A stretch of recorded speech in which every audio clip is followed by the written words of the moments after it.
अब बात दूसरी आती है, आपने जौ की बात करी, काले तिल की बात करी। जौ और काले तिल की कनेक्टिविटी क्या है इसमें?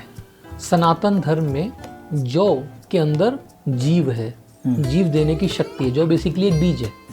जब आप जौ बोते हैं तो एक नया उससे उत्पत्ति होती है, तो वो एक प्रोग्रेशन का माना जाता है। जो काले तिल हैं वो सनातन धर्म में वैदिक ज्योतिष में राहु से भी संबंधित माने जाते हैं और पितरों से भी संबंधित माने जाते हैं।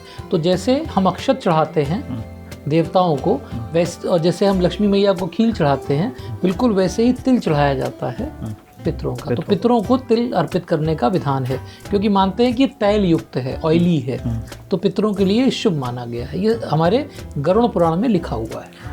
अगर तिल की मान्यता की ये बात करते हैं तो जब शनि देव की पूजा हम करते हैं तो उसमें भी तिल चढ़ाने का एक प्रावधान है, तो वो वहाँ पे क्या? क्योंकि शनि के केस में जब तिल का तेल अर्पित किया जाता है, तिल के तेल और काले तिल, क्योंकि जो इसमें भी सफ़ेद तिल का प्रयोग नहीं है, काले तिल का प्रयोग है, क्योंकि जो काला तिल है वो शनि और राहु दोनों ग्रहों से रिलेटेड माना गया है। तो जब भी हमें शनि भगवान का आशीर्वाद चाहिए तो भी हम काले तिल अर्पित करते हैं, बिल्कुल करते हैं। जो सबसे पहले तर्पण के बारे में पता चलता है, अगर कोई ये प्रश्न आता है दिमाग में कि ये पितृ पूजन शुरू कहाँ से हुआ, तो पितृ पूजन की जो शुरुआत होती है उसकी एक कथा मिलती है भगीरथ की।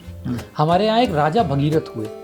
राजा भगीरथ के बारे में कहते हैं कि उनको जीवन में बहुत कष्ट हो रहा था, तो उन्होंने अपने आचार्यों से, गुरुजनों से, ऋषि मुनियों से पूछा कि भाई क्या कारण है, मेरे जीवन में कष्ट क्यों है, मैं इतना ज़्यादा हर काम में रुकावट क्यों पा रहा हूँ।